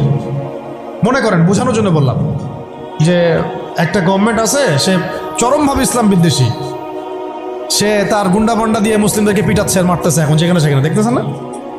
রাষ্ট্রীয়ভাবে মুসলিম দমন হচ্ছে। একটা তো হলো রাষ্ট্রীয়ভাবে না, মানে অরাজনৈতিকভাবে কেউ ইসলামের বিরোধিতা করতেছে, সেটা আলাদা ব্যাপার। একটা হচ্ছে রাষ্ট্রীয়ভাবে ইসলামকে দমন করা হচ্ছে। কোথায়? ভারতে, সবাই জানি। তো রাষ্ট্রীয়ভাবে দেখেন গাজাকে আজকে ধ্বংসস্তূপে পরিণত করা হলো বৈশ্বিকভাবে। জাতিসংঘের প্রত্যক্ষ মদত এগুলো হয়েছে, আমেরিকার প্রত্যক্ষ সহযোগিতা এগুলো হয়েছে, পশ্চিমাদের প্রত্যক্ষ মদত এগুলো হয়েছে। এখন কথা হচ্ছে, আপনাকে পরিস্থিতিটা বুঝতে হবে যে আবু জেহেল, আবু লাহাবদের অবস্থা কেমন ছিল, ওই সমাজটার অবস্থা কেমন ছিল। প্রতিকূল পরিবেশে দাওয়াতের কাজ করা হচ্ছে, তারা একটার পর একটা অস্ত্র প্রয়োগ করছে, কিন্তু কোনো অবস্থাতেই মুসলমানদেরকে থামানো যাচ্ছে না। তাদের সংখ্যা কি বাড়ছে না কমছে? মুসলিমদের সংখ্যা বাড়ছে না কমছে? আবার বলেন, মুসলিমদের সংখ্যা কি বাড়ছে না কমছে? বাড়ছে আর বাড়ছে আর বাড়ছে, দিন দিন বাড়ছে। কত নির্যাতন হচ্ছে, শারীরিকভাবে মারা হচ্ছে, অর্থনৈতিক নিষেধাজ্ঞা দেওয়া হচ্ছে, সমাজ থেকে বয়কট করা হচ্ছে, তারপর সম্পত্তি থেকে বঞ্চিত করা হচ্ছে, বাবা ছেলেকে তাড়াই দিচ্ছে, মা ছেলেকে তাড়াই দিচ্ছে। কি একটা অবস্থা! অবস্থা কি ভাবতে পারছেন কেমন জটিল অবস্থা? এত কিছু করেও যখন কোনো কাজ হলো না, তখন Abu Jahl, Abu Lahab, Utba সাহেবারা একটা নতুন ফর্মুলা নিয়ে আসলো। এখন তারা নতুন একটা ফর্মুলা নিয়ে আসছে। এই ফর্মুলাটার নাম হচ্ছে আপোষকামিতা বা সন্ধি করা। এটার নাম কি? আপনারা খেয়াল করে দেখবেন, আমি একটু বলে নেই 1 মিনিট। ওই আইয়ামে জাহিলিয়াতে যে জাহালাতগুলো আপনি দেখছেন, শিরকের জাহালাত, সুদের জাহালাত, রিবা, তারপরে মাদক, তারপরে জেনা, ব্যভিচার, গোত্রীয় হানাহানি, সব আপনি এখনকার বিশ্বে দেখতে পারবেন। এবং ওই দারুন নাদওয়া যেটা ছিল কাফেরদের পার্লামেন্ট, এটার মতো করে কাজ করতেছে এখন সারা বিশ্বে জাতিসংঘ। আমি একদম খোলামেলা বলে দিলাম, এর চেয়ে খোলামেলা আপনাকে আমি বুঝাই বলতে পারবো না। এবং সেই জাতিসংঘটার কাজই হচ্ছে সারা বিশ্বে মুসলিমদেরকে আস্তে আস্তে ডমিনেট করা এবং কাফেরদের দৌরত্বটাকে প্রতিষ্ঠা করা। তাদের প্রত্যক্ষ মদদে, পশ্চিমাদের প্রত্যক্ষ মদদে ইসরায়েল এই জায়গায় আসছে আজকে। সেই জায়গায় আসতে পারতো না যদি তাকে এভাবে সহযোগিতা করা না হতো। এবং তার সাথে সঙ্গ দিয়েছে, বললাম, ইহুদিদের সাথে সঙ্গ দিয়েছে নাসারা, এই মুশরিকরা, আরবের মুনাফিকরা, আর এই যে আমাদের তো নামধারী কিছু সেকুলার আছেই, রামবাম, তথাকথিত সুশীল, প্রগতিশীল, এগুলো তো আছে। এরা সবাই মিলেই এই এজেন্ডাটা বাস্তবায়ন করছে। কি এজেন্ডা? তারা চায় পুরো বিশ্ব থেকে মুসলমানদেরকে মিটাই ফেলতে। এটা খালাস, শেষ কথা, এখানে শেষ। তারা চায় পুরো বিশ্ব থেকে মুসলমানদেরকে সরাই ফেলতে। ইউরিদুনা, তারা কি চায়? আল্লাহ পাক বলেছেন, ইউরিদুনা লিইউতফিউ নূর আল্লাহ। তারা চায় আল্লাহ পাকের নূর, মানে আল্লাহর যে আলো, মানে ইসলাম, এই দ্বীন ইসলাম, এটাকে মুখের ফুৎকারে নিভাই ফেলতে চায় তারা। কিন্তু আল্লাহ পাক বলেছেন, আল্লাহু ইউতিম্মু নূরাহু, কিন্তু আল্লাহ পাক তার নূরকে প্রজ্বলিত করবেন। ওয়ালাউ কারিহাল কাফিরুন ওয়া ফি আয়াতিন উখরা ওয়ালাউ কারিহাল মুশরিকুন। সূরা তাওবায় আছে, সূরা সফে আছে। এক জায়গায় বলা হয়েছে যদিও কাফেররা এটা পছন্দ করবে না, আর একবার বলা হচ্ছে মুশরিকরা এটা পছন্দ করবে না। ওদের এজেন্ডা এটা স্পষ্ট। এই same agenda Abu Jahl, Abu Lahab, Utba সাহেবেরও ছিল, কিন্তু তারাও কিন্তু পারে নাই। পারছে? এত কিছু করেও তারা পারে নাই। আপনি খেয়াল করে দেখবেন, যখন এই পরাশক্তিরা মুসলমানদের সাথে কোনো কোনো জায়গায় পেরে ওঠে না, তখন তারা কিন্তু সন্ধির কথা বলে, সাম্যের কথা বলতে আসে, মানবতার কথা বলতে আসে, তাই না?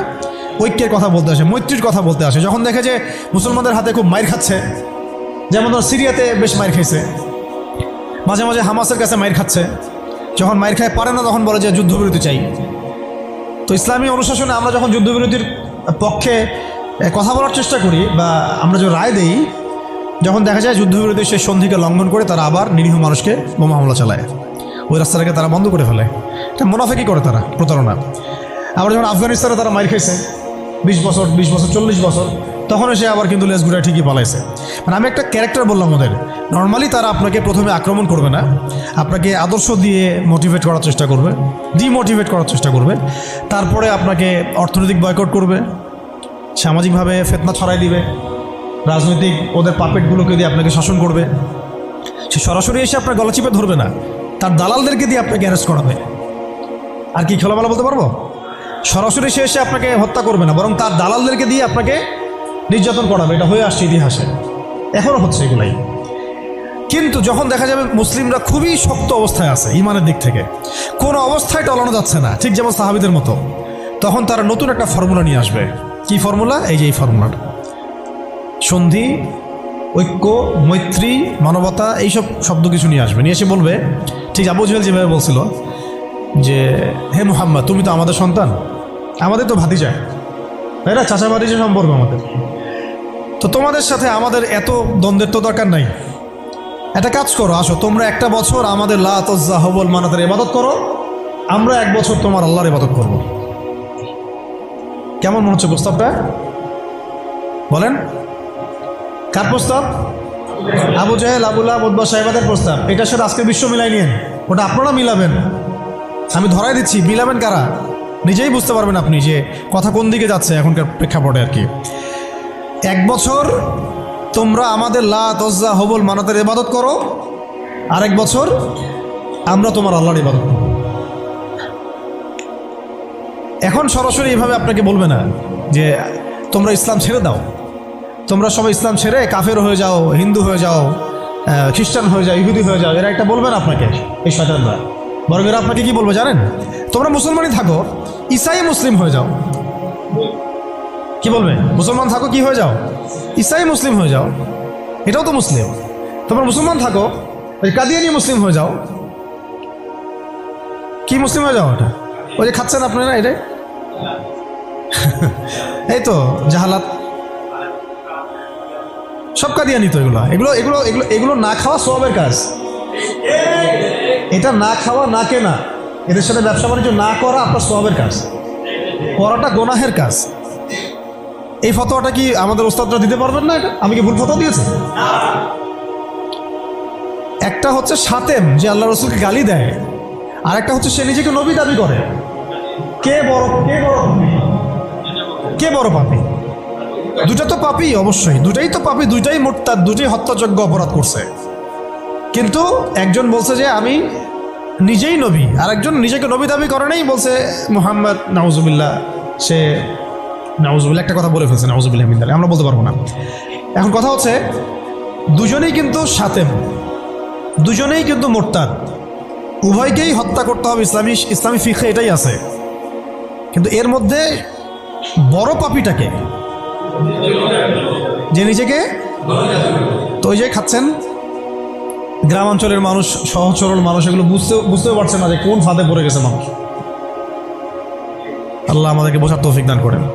আর তারা এই নীরবে নীরবে নীরবে তাদের শিকড়টাকে শক্ত করেছে, অর্থনৈতিক ভিত্তি শক্ত করেছে, তাদের জনবল বাড়াইছে, বিভিন্ন জায়গায় তারা জায়গাটাকে কিনে ফেলছে। এমনও সাতক্ষীরের মধ্যে একটা আমরা গ্রামে গিয়েছিলাম যেখানে ওদেরই সংখ্যা বেশি, মুসলমানদেরকে তারা ওই দোকান ভাড়া দিচ্ছে। আমরা তো আসি ওই যে হাত বাঁধবো কোথায়, তাই না, এই যে এগুলো নিয়ে। আর এদিকে যে কি অবস্থা ভিতরে, যে মানে আমাদের কি অবস্থা, এটা এটা এটা বোঝার জন্য সূরা কাহাফ তেলাওয়াত করেন, তাহলে বুঝতে পারবেন ইনশাআল্লাহ। তা আমি বলছিলাম যে ওটা অন্য প্রসঙ্গ, এটা নিয়ে আপনারা খতমে নবুয়ত একটা বিভাগই আছে মার্কাজুদ দাওয়ায়, খতমে নবুয়ত বিভাগ আছে একটা। ওই খতমে নবুয়তের অনেক কিতাব, অনেক আর্টিকেলস সব ছাপানো হয়ে গেছে। এগুলো আপনারা পড়লেই বুঝতে পারবেন কত বড় ধোঁকাবাজি, কত বড় প্রতারণা। এটা নিয়ে ইনশাল্লাহ আরেকদিন কথা বলবো ইনশাল্লাহ, ঠিক আছে? তবে এদের সাথে কোনো রকম সম্পর্ক রাখবেন না, কোনো রকম না। এটা আপনি ইমানের দাবি। আমি বলছি না যে আপনি অস্ত্র নিয়ে আপনি গিয়ে তাকে গর্দান নামায় দেন, এটা আপনি করতে পারবেন না। এটা আপনি করার মতো এখন আপনার ক্ষমতা নাই। যদি এটা ইসলামিক রাষ্ট্র হতো তাহলে আমরা এটার ব্যবস্থা নিতে পারতাম।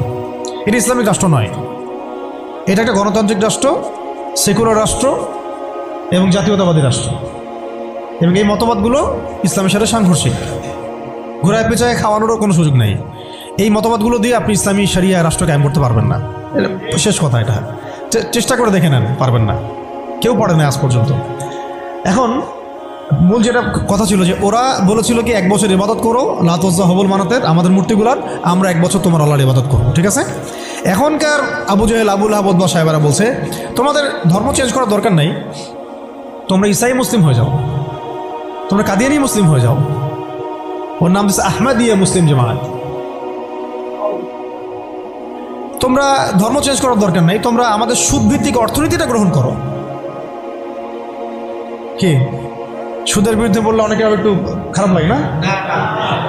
তোমরা ধর্ম চেঞ্জ করার দরকার নাই, লা ইলাহা ইল্লাল্লাহ পড়ো, মুহাম্মদ রাসূলুল্লাহ পড়ো, নামাজ পড়ো, হজ করো, উমরা করো, যাকাত দাও, কোনো সমস্যা নাই, কিন্তু আমাদের সুদভিত্তিক ব্যাংকিং সিস্টেমটা নাও। মানুষ নিয়েছে, প্রত্যেকটা মুসলিম কান্ট্রির মধ্যে এখন সুদভিত্তিক ব্যাংকিং সিস্টেম আছে। বুঝতে পারছি আমি কথা? তোমাদের ধর্ম চেঞ্জ করার দরকার নাই, তোমরা সমকামিতাটাকে প্রমোট করো। তোমরা মুসলমান থাকো, মুহাম্মদের উম্মত থাকো সাল্লাল্লাহু আলাইহি ওয়াসাল্লাম, সমকামিতাটাকে প্রমোট করো। এই যে প্রমোট করছে আমাদের ছাত্র ভাইরাও তো প্রমোট করছে, যারা কয়দিন আগে করলেন, রাস্তায় নেমে আন্দোলন করলেন। আপনাদের কাছ থেকে তো আমরা আশা করি নাই। এই জন্য তো আবু সাইদ রক্ত দেয় নাই। আপনারা যদি গাদ্দারি করেন তাহলে এই প্রজন্ম আপনাদেরকেও ছাড়বে না। সমকামিতা প্রমোট করছেন ঘুরাই ফিরায়। আবার অনলাইনে দেখলাম শাতিমের পক্ষও নিচ্ছেন, শাতিমের পক্ষ নিয়েও কথাবার্তা বলছেন। আবার ভিতরে ট্রান্সজেন্ডারটাকে প্রমোট করছেন, ট্রান্সজেন্ডার। তো ওরা বলছে পশ্চিমারা, এখনকার আবু জাহেল, আবুল আহাব বা সাহেবারা বলছে যে ধর্ম চেঞ্জ করার দরকার নাই, ট্রান্সজেন্ডার তোমরা প্রমোট করো। ট্রান্সজেন্ডার কি? বাহিরে অন্ডকোষ আছে, মন নাকি মেয়ে মেয়ে করে। আর কি খোলামেলা বলবো? এটা এখন আস্তে আস্তে লিগালাইজ হয়ে যাচ্ছে, দিন দিন নর্মাল হয়ে যাচ্ছে, নর্মালাইজ হয়ে যাচ্ছে এগুলো। যেমন সুদ আগে ছিল, মানুষ খাইলে একটু করতো, আরে আমি সুদখোর, মানুষ আমি সুদখোর বলবে। আস্তে আস্তে কমন হয়ে গেল, সবাই খাওয়া শুরু করলো, এটা নর্মাল হয়ে গেল। এখন ট্রান্সজেন্ডার দেখবেন কেউ ট্রান্সজেন্ডার হচ্ছে, তাই না? এটাকে মানুষ নিন্দার চোখে দেখছে। আল্লাহ না করুক দেখবেন কয়েকদিন পরে দেখবেন এটাও নর্মাল হয়ে গেছে। আল্লাহ না করুক। তো ওরা এগুলো বলে যে ধর্ম চেঞ্জ করার দরকার নাই, তুমি এগুলো নাও, আমাদের পলিসিগুলো নাও, ধর্ম চেঞ্জ করার দরকার নেই। তুমি আমাদের সিকিউরিটি সিস্টেম নাও। এটা দিয়ে কি করবে সে? পুরো মুসলিম ওয়ার্ল্ডে কোথায় কি হচ্ছে ও ঘরে বসে দেখতে পারবে। কে? এই যুগের আবু জাহেল, আবুল আহাব, উতবা, সাইবারা, এরা কোথায় থাকে? এটা আপনার চোখের আড়ালে থাকে। তারা চোখের আড়ালে কি আছে ওটা ধরতে হলে কোন সূরা লাগবে? সূরা কাহাফ। কোন সূরা লাগবে? হ্যাঁ, ধর্ম চেঞ্জ করার দরকার নেই, তোমরা আমাদের গণতন্ত্র নাও। কি নাও? বাস নিচ্ছে মুসলমানরা। ধর্ম চেঞ্জ করার দরকার নেই, তোমরা আমাদের জাতীয়তাবাদ নাও। মুসলমান জাতীয়তাবাদ নিয়ে নিছে। ধর্ম চেঞ্জ করার দরকার নেই, তোমরা আমাদের সেকুলারিজম মতবাদটা নাও। মানুষ নিয়েছে। ধর্ম চেঞ্জ করতে হবে না, তোমরা মুহাম্মদের উম্মত থাকো সাল্লাল্লাহু আলাইহি ওয়াসাল্লাম। তোমরা আমাদের কমিউনিজম নাও, সমাজতন্ত্র নাও। মানুষ নিয়েছে। এইভাবে এখনকার যুগের আবু জাহেল, আবুল আহাবরা আমাদেরকে ওই প্রস্তাবের মধ্যে নিয়ে আসছে। আমরা ওই সময় তো সাহাবায়ে কেরাম জবাব দেওয়ার আগে আল্লাহ পাক জবাব দিয়ে দিয়েছেন, আর সেই জবাব তো কোরআনে মৌজুদ আছে। আমরা এই যুগের আবু জাহেল, আবুল আহাবদেরকে ওই জবাবটা দিতে পারি নাই, যেই জবাবটা আল্লাহ পাক কোরআনে দিয়েছেন। আল্লাহ পাক কি বলেছেন এই প্রস্তাবের পরে? আল্লাহ পাক বলেছেন, কুল, হে নবী আপনি বলেন, ইয়া আইয়ুহাল কাফিরুন, হে কাফেররা শুনো ভালো, লা আ'বুদু মা তা'বুদুন, আমি তার ইবাদত করি না যার ইবাদত তোমরা করো। আমি তার ইবাদত করি না যার ইবাদত তোমরা করো। ওয়ালা আনতুম আবিদুন মা আ'বুদ, তোমরা তার ইবাদতকারী নও যার ইবাদত আমি করি। ওয়ালা আনা আবিদুন মা আবাদতুম, এবং আমি তার ইবাদতকারী নই যার ইবাদত তোমরা করো। ওয়ালা আনতুম আবিদুনা মা আ'বুদ, এবং তোমরাও তার ইবাদতকারী হবে না যার ইবাদতকারী আমি। এখানে আয়াতকে রিপিট করা হয় নাই, বরং এটাকে একটাতে আপনার বর্তমান কালকে বোঝানো হয়েছে, একটাকে ভবিষ্যৎ বোঝানো হয়েছে। কিয়ামত পর্যন্ত মুসলমান মন্দিরে যাবে না, আর মন্দিরে যে যায় লোক সে এই মসজিদ আসবে না, আসলে ধর্ম চেঞ্জ করে আসতে হবে। লাকুম দীনুকুম ওয়ালিয়া দীন, তোমাদের দিন তোমাদের জন্যে, আমার দিন আমার জন্য। তো এই জবটা আমরা এখনকার বিশ্বকে দিতে পারি নাই। ভালো করে খেয়াল করে দেখছেন, এইভাবে সূরাগুলোকে মিলাতে হবে। ওরা এখন আপনাকে বলছে না সরাসরি যে আপনি ধর্ম চেঞ্জ করেন, আপনি অমুসলিম হয়ে যান, কাফের হয়ে যান, মোরতাদ হয়ে যান, এগুলো তারা বলবে না। তারা বরং বলবে আপনাকে আমাদের সুদটা নেও, আমাদের সংস্কৃতি নাও, আমাদের শিক্ষা ব্যবস্থা নাও, আমাদের রাজনৈতিক সিস্টেমগুলো নাও, আমাদের গণতন্ত্র নাও, আমাদের ধর্মনিরপেক্ষতাবাদ নাও, আমাদের কমিউনিজম নাও, আমাদের জাতীয়তাবাদ নাও, আমাদের ট্রান্সজেন্ডার নাও, আর কি বলবেন, আমাদের সিকিউরিটি সিস্টেম নাও, আমাদের প্রযুক্তি নাও, আমাদের মিডিয়া নাও, এগুলো নাও। ধর্ম চেঞ্জ করার দরকার নাই। কাদিয়ানি হও, ইসাই মুসলিম হও, কিন্তু লা ইলাহা ইল্লাল্লাহ ওটাও পড়ো। এই যুগের লা তাযাহুল মানাতরা আরো বেশি ভয়ঙ্কর। এই যুগের Abu Jahl, Abu Lahab, Utba, সাইবারা আরো বেশি ভয়ঙ্কর ওই যুগের আবু জেহেল, আবু লাহাবদের চাইতে।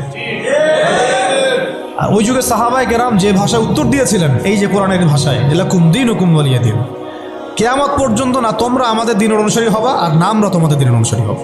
তোমাদের সাথে আমাদের এইসব আদর্শিক কোনো ঐক্য হইতে পারে না, আদর্শিক কোনো ঐক্য হতে পারে না। হ্যাঁ, ব্যবসা বাণিজ্য হতে পারে, কি হতে পারে, ব্যবসা বাণিজ্য হতে পারে, মুআমালাত মুআশারাত হতে পারে, প্রতিবেশী হিসেবে থাকতে পারে, অনেক কিছু আছে। কিন্তু আদর্শিক যেখানে, ইসলাম যেখানে প্রশ্নবিদ্ধ, ইসলামের মৌলিক বিষয় যেখানে ক্ষতিগ্রস্ত হবে বা বাধাপ্রাপ্ত হয়, এরকম কোনো উসুলে তোমার আমার কখনো ঐক্য হতে পারে না। এখন যে কথাগুলো আমি বললাম, এগুলো কি ইসলামের মৌলিক বিষয় না? কেউ যদি ট্রান্সজেন্ডার হয়ে যায় সে কি আর মুসলিম থাকবে? কেউ যদি কাদিয়ানি হয় সে কি আর মুসলিম থাকে? কেউ যদি ইসাই মুসলিম হয় মুসলিম থাকবে? কেউ যদি চরম সুদখোর হয়, সে তো আল্লাহর সাথে যুদ্ধ করতেছে, রাসূলের সাথে যুদ্ধ করতেছে, সে কিভাবে মুসলিম হতে পারে? কেউ যদি এরকম পশ্চিমা তন্ত্রমন্ত্রের পূজা করে, সে কি আর মুসলিম থাকতেছে নাকি? ফাসেক হয়ে যাচ্ছে। এখন কথা হচ্ছে, এই সূরা থেকে আমাদের এই শিক্ষাগুলো নিতে হবে যে আজকের বিশ্বেও, আজকের এই জামানাতেও কোনো অবস্থাতেই এই কাফের, মুশরিক, মুরতাদ, মুনাফিক এবং এই জায়নিস্ট শক্তির এরকম কোনো তন্ত্রমন্ত্রের ফাঁদে আমাদেরকে পা দেওয়া যাবে না। কেন দেওয়া যাবে না? কারণ আল্লাহ রাব্বুল আলামিন আমাদেরকে পরিপূর্ণ শরিয়া দিয়েছেন, পরিপূর্ণ কোরআন দিয়েছেন, সুন্নাহ দিয়েছেন, প্রত্যেকটা বিষয়ের পুঙ্খানুপুঙ্খ সমাধান দিয়েছেন। আমার অন্য কারো কাছ থেকে সমাধান ধার করারও কোনো দরকার নেই। আমাদের ব্যক্তিগত জীবনের হেদায়েত কোরআন সুন্নাহে মওজুদ আছে, পারিবারিক হেদায়েত আছে, সামাজিক আছে, শিক্ষা ব্যবস্থার আছে, সংস্কৃতির আছে, রাষ্ট্রীয় এবং রাজনৈতিক হেদায়েতও আছে। আমাকে তোমার কাছ থেকে তন্ত্রমন্ত্র ধার করতে হবে না। এই বিষয়টা আমাদের খুব ভালো করে বুঝতে হবে। কোন ক্ষেত্রে কি হেদায়েত আছে এইটার জন্য আমাদেরকে পড়াশোনা করতে হবে, দেখতে হবে, জানতে হবে, খুঁজতে হবে, ওলামা একরামের সাথে মাশওয়ারা করতে হবে।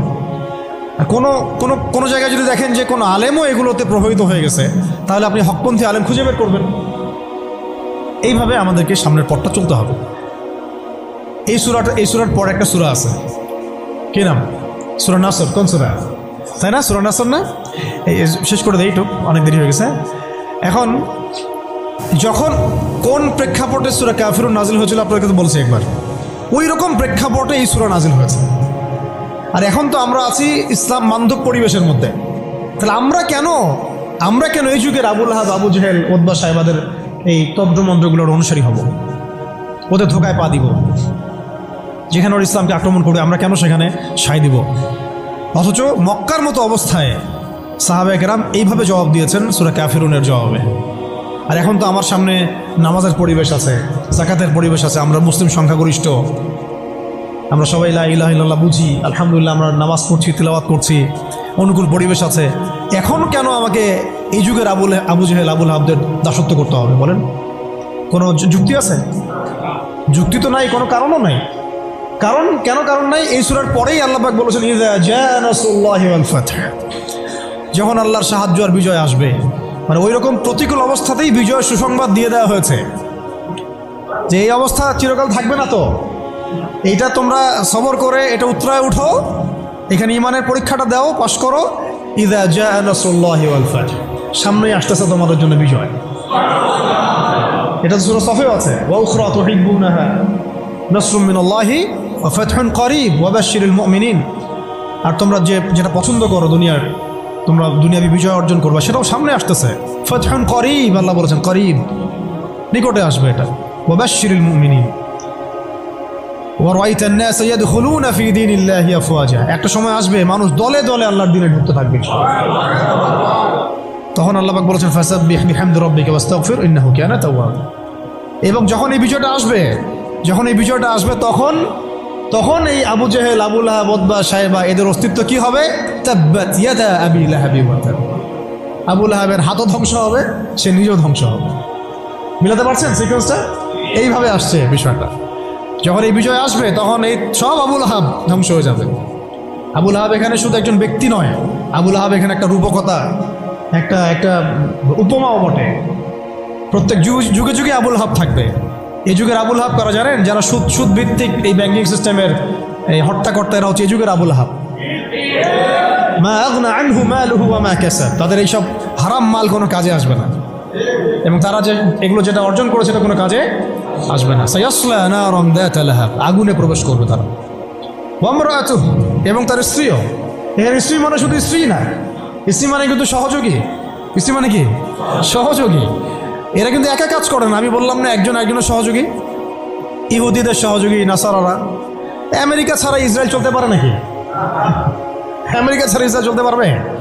আমরা তো এতই সুশীল মার্কা প্রতিবাদ করি অনেকে, যে ইসরায়েলের বিরুদ্ধে কথা বলি, এদিকে আবার আমেরিকাকে খুশি রাখি। এ আবার কোন মুনাফিক? এটা আবার কোন মুনাফিক রে ভাই? সাপের মাথা তো আমেরিকা। ও তাকে অস্ত্র দেয়, সে তাকে প্রযুক্তি দেয়, সে তাকে সমরাস্ত্র দেয়, সে তাকে সাপোর্ট দেয়, সে তাকে মানে লাইসেন্স দেয় যে তুমি মারো, মুসলমানদেরকে মারো। জবাবদিহিও করারও দরকার নেই বিশ্বের সামনে। তারা কি জবাবদিহি করে? আমরা মারছি, আমাদের খারাপ লাগছে বলছে? সে বলে যে প্রত্যেকটা বাচ্চাকে মেরে ফেলাবো আমরা। বাচ্চাকে কেন মারে জানেন? এটা শুনে রাখেন। বাচ্চাকে হত্যা করছিল ফেরাউন, হ্যাঁ, কার আগমন ঠেকানোর জন্যে? হ্যাঁ, মাশাআল্লাহ, মুসা আলাইহিস সালামের আগমন ঠেকানোর জন্য। কারণ তাকে বলা হয়েছিল একটা ছেলে আসতেছে, তোমার সিংহাসন নড়াই দিবে একদম। তখন ওই ইউযাব্বিহুনা আবনাআকুম ওয়া ইয়াসতাহয়ুনা নিসাআকুম শুরু করলো। আবার ঈসা আলাইহিস সালামের আগমন ঠেকানোর জন্য তৎকালীন সময়কার বাচ্চাদেরকে হত্যা করেছিল। এখনকার এই দাজ্জালের অনুসারী এই জায়নিস্টরা কেন গাজ্জার বাচ্চাদেরকে হত্যা করতেছে জানেন? হ্যাঁ, এক্স্যাক্টলি, তারা ইমাম মাহাদির আগমন ঠেকাইতে চায়। কিন্তু আল্লাহ পাক ওইখানেই মাহাদিকে ঢুকাই দিবেন ইনশাআল্লাহ। এটা বললাম ওই সূরা কাফিরুনের হালতের উপরে অটল থাকেন। ইযা জাআ নাসরুল্লাহি ওয়াল ফাতহ, এটা আসতে যাচ্ছে। যখন আসবে তখন এই যে তাব্বাত ইয়াদা আবি লাহাবি ওয়া তাব, যত আবু লাহাব আছে সব ধ্বংস হয়ে যাবে ইনশাআল্লাহ। এমনও আসছে যে চেইন দিয়ে, শিকল দিয়ে বেঁধে ওদেরকে জেরুজালেমে নিয়ে যাওয়া হবে ইনশাআল্লাহ। মুসলিম বাহিনী এইভাবে বিজয় হবে ইনশাআল্লাহ। সামনে আসবে এটা। আর ওই যে ওয়ামরাতু, এটা কিন্তু খেয়াল রাখবেন, এটা তো স্ত্রী আছেই ওখানে, তো ওই ক্ষেত্রে এটা ঠিক আছে। আবার এটা অর্থ যে এখানে সহযোগী বোঝানো হচ্ছে। সহযোগী দেখবেন জালেমদের সহযোগী থাকে, ইহুদিদের সহযোগী এখানে নাসারারা। ইয়া আইয়ুহাল্লাযীনা আমানু লা তাত্তাখিযুল ইয়াহুদা ওয়ান নাসারা আউলিয়া, ইহুদি খ্রিস্টানদেরকে বন্ধুরূপে গ্রহণ করো না। বা'দুহুম আউলিয়াউ বা'দ, এরা একে অপরের বন্ধু। লা তাত্তাখিযুল ইয়াহুদা ওয়ান নাসারা আউলিয়া, ওদেরকে বন্ধুরূপে গ্রহণ করো না তোমরা। বা'দুহুম আউলিয়াউ বা'দ, এরা একে অপরের বন্ধু। দেখছেন সহযোগী? ওয়া ইমরাতুহু, তার স্ত্রীও যাবে কোথায়? জাহান্নামে। হাম্মালাতুল হাতাব, হেল্প করতো তাকে। কি করতো? খড়কুটা নিয়ে এসে ডিস্টার্ব করতো না নবী সাল্লাল্লাহু আলাইহি ওয়াসাল্লামকে, ফেলে রাখতো, কষ্ট দিত। ওরাও এখন দেখেন আল্লাহর দিনকে কষ্ট দেয়, রাসূলুল্লাহ সাল্লাল্লাহু আলাইহি ওয়াসাল্লামকে কষ্ট দেয়। সহযোগী কারা? ইহুদিদের সহযোগী দেখবেন, মানে মূল তো শয়তানটা দাজ্জাল। আমাদের সামনে কিন্তু আমার ইবলিসের সাথে লড়াই না, আমাদের সামনে দাজ্জালের সাথে লড়াই আর কি। ওরা তো বাস্তবে বের হবে, মানুষ হিসেবে বের হবে, সে মানুষ হিসেবে বের হবে, বের হয়ে সে বিশ্বকে শাসন করতে শুরু করবে। কাদেরকে নিয়ে শাসন করবে? ইহুদিদেরকে নিয়ে। আর ইহুদিদের সাথে সঙ্গ দিবে নাসারা, খ্রিস্টানরা, যারা জায়নিস্ট। তারা কিছু ভালো মানুষ থাকতে পারে, কিন্তু আল কুফার মিল্লাতুল ওয়াহিদ, কাফিররা একটা মিল্লাত। আর কে সঙ্গ দিবে এদের সাথে? মুশরিকরা। কারা? এটা কোথায় আছে? এটাও সূরা মাইদা দিয়ে আছে। লাতাজিদান্না আশাদ্দান-নাস আদাওয়াতাল লিল্লাযীনা আমানুল ইয়াহুদ ওয়াল্লাযীনা আশরাকু। মানুষের মধ্যে মুমিনদের সাথে সবচেয়ে বেশি শত্রুতা রাখে দুই শ্রেণীর মানুষ, ইহুদিরা এবং মুশরিকরা। এটাই হচ্ছে সেই কারণ যে কারণে আজকে ইসরায়েল ইন্ডিয়ার সাথে বন্ধুত্ব করছে। আর কিভাবে ব্যাখ্যা করবো আপনাদের সামনে? এটাই সেই কারণ যার কারণে আজকে ইসরায়েল এই ভারতের সাথে বন্ধুত্ব করছে। ও ভারত পুরো ইসরায়েলের প্রেসক্রিপশনেই চলে। যেভাবে গাজায় মুসলিম নিধন হচ্ছে, সেম পরিকল্পনা ওদের ভারতকে কেন্দ্র করে এখানে মুসলিম নিধন করার, এবং সেটা চলছেও, অলরেডি শুরু হয়ে গেছে। আর কাশ্মীরও তো আগে থেকে শুরু হয়েছিল, এখন রাষ্ট্রীয়ভাবে হচ্ছে, রাষ্ট্রীয় গুন্ডা বাহিনী দ্বারা হচ্ছে এগুলো। আর এদের প্রেসক্রিপশনে চলেছিল আমাদের বিগত ফ্যাসিস্টরা। মানে কে কার সাথে রিলেটেড বুঝতে পারছেন? তাহলে আমাদেরকে কত রকম শত্রুর সাথে লড়তে হবে, ভিতরে শত্রু, বাহিরে শত্রু, বিশ্বে শত্রু, আবার ওইদিকে আছে ওদের সাথে পশ্চিমারা এবং আমেরিকা। তারপরে আছে আবার আরবের মুনাফিকরাও ওদের সাথে আঘাত করে ফেলছে। আর মুশরিকরা তো আছেই। আর বললাম এক শ্রেণীর নারী, রাম বাম প্রগতিশীল সুশীল, এরাও ওদের সাথে যোগ দিবে। তাহলে আপনার আমার লড়াইটা কত কঠিন! ওই যে সূরা কাফিরুনের ওই অবস্থায় টিকে থাকাটা কত কঠিন। লাকুম দীনুকুম ওয়ালিয়া দীন, কত কঠিন। ওই সিরাতের রাস্তা পাড়ি দেওয়া লাগবে, ওই সবর করতে হবে, মারও খাওয়া লাগতে পারে, জানও যাবে, হিজরতও করা লাগতে পারে। হিজরত করেছেন নবী সাল্লাল্লাহু আলাইহি ওয়াসাল্লাম। তারপরে ইসলামী রাষ্ট্র আল্লাহ পাক দিবেন ইনশাআল্লাহ। কিসের মাধ্যমে দিবেন? দাওয়াত, তাবলীগ এবং জিহাদের মাধ্যমে। দাওয়াত, তাবলীগ এবং জিহাদের মাধ্যমে, শুধু দাওয়াত আর তাবলীগের মাধ্যমে না, দাওয়াত, তাবলীগ এবং সাথে জিহাদও থাকতে হবে। তারপরে ইসলামী রাষ্ট্র ব্যবস্থা আসবে ইনশাআল্লাহ। এরপরে দেখেন কি বলা হলো, ওমরাআতুহু, তার স্ত্রীও থাকবে, হাম্মালাতুল হাতাব ফি জিদিহা হাবলুম মিন মাসাদ। দেখেন ওর গলায় থাকবে জাহান্নামে ওই যে ছোবরা, রশি। মানে হেল্প করার কিছু উপকরণও ছিল, কিছু উপকরণ দিয়ে সে ইসলামের বিরোধিতা করত, দুশ্মনী করত। এখনও তারা অনেক উপকরণ বের করে ফেলছে ইসলামকে মানে ক্ষতিগ্রস্ত করার জন্য। এমনকি দেখেন কত নতুন নতুন প্রযুক্তি আসছে, এই প্রযুক্তিগুলো দিয়ে তারা ইসলামের ক্ষতি করতেছে। ভালো করে খেয়াল করে দেখেন, এমন অনেক প্রযুক্তি তারা বের করেছে, মিডিয়া বের করেছে, প্রযুক্তি বের করেছে, সিস্টেম বের করেছে, তন্ত্রমন্ত্র বের করেছে, মানে উপকরণ লাগে ইসলামকে ক্ষতিগ্রস্ত করার জন্য। আবুল আহাবের স্ত্রীও উপকরণ দিয়েই নবী সাল্লাল্লাহু আলাইহি ওয়াসাল্লামকে ক্ষতি করার চেষ্টা করছিল। আল্লাহ পাক আবার সেই উপকরণ তার গলায় ফাঁস লাগিয়ে তাকে মৃত্যু দিয়েছেন, মনে আছে? ওই গলার মধ্যে তার রশি আটকে ফাঁস লাগিয়ে সে মারা গেল। কে? আবুল আহাবের স্ত্রী। এই যে ক্ষতি, ইসলামের ক্ষতি করার জন্য যে উপকরণগুলো তারা বের করেছে, শুনে রাখেন, ইসলামের ক্ষতি করার জন্যে, ইসলামকে ধ্বংস করার জন্যে আর মুসলিম নিধনের জন্য তারা যে উপকরণগুলো তৈরি করেছে, যে সিস্টেমগুলো তৈরি করেছে, যে মিডিয়াগুলো তৈরি করেছে, যে প্রযুক্তিগুলো তৈরি করেছে, এগুলোই ওদের ধ্বংসের কারণ হবে ইনশাআল্লাহ। এমনও হইতে পারে সামনের বিশ্বে ওদের হাতে তৈরি করা পারমাণবিক বোম দিয়ে ওরাই মরবে ইনশাআল্লাহ। দেখে নিন, এটাও হইতে পারে ইনশাআল্লাহ। এটা সম্ভাবনা আছে, হবে এটা তো আমি বলতে পারবো না, এটা হতে পারে, সম্ভাবনা আছে, সম্ভাবনা আছে। আল্লাহ পাক যেন এদের মধ্যে শত্রুতা লাগায় দেন, একে অপরকে দিয়ে ধ্বংস করায় দেন। আমি যেভাবে ওরা মুসলিমদেরকে ধ্বংস করার পায়তারা করেছে, এর চেয়ে 1000 গুণ বেশি ধ্বংস আল্লাহ পাক তাদেরকে করে নেন। আমরা দোয়া করবো কাদের জন্য? যাদের মনের মধ্যে ইসলামের জন্য সিম্প্যাথি আছে, সফট কর্নার আছে, ইসলামকে মন থেকে ভালোবাসে, এই ভাইদের জন্য আমরা দোয়া করবো। এই জন্য আমরা বাংলাদেশের এই সিস্টেমের মধ্যে ধরেন আর্মি, র্যাব, পুলিশ, বিজিবি, আমাদের পলিটিশিয়ান যারা বুঝে না বুঝে বিভিন্ন মানে জালেমের সহযোগীও হয়ে গেছে, আমরা সবার জন্যই দোয়া করি আল্লাহ পাক যেন তাদের সবার হৃদয়টাকে ঘুরায় দেন। তাদের মধ্যে অনেক মানুষ আছে যারা বুঝে না বুঝে হয়তো দুনিয়াবি কোনো স্বার্থে অন্যায়ের পথে চলে গেছে, বা বুঝে না, ইসলামটা বুঝে না, কিন্তু আবার ইসলামকে ভালোবাসে, আমরা এই ভাইদের জন্য দোয়া করতে পারি। এই জালেমদের জন্য আমরা কি দোয়া করতে পারি? অতএব ফি জিদিহা হাবলুম মিন মাসাদ, এটাও হবে, দেখে নিন। আর শেষ কথা কি, এটা কে করবেন?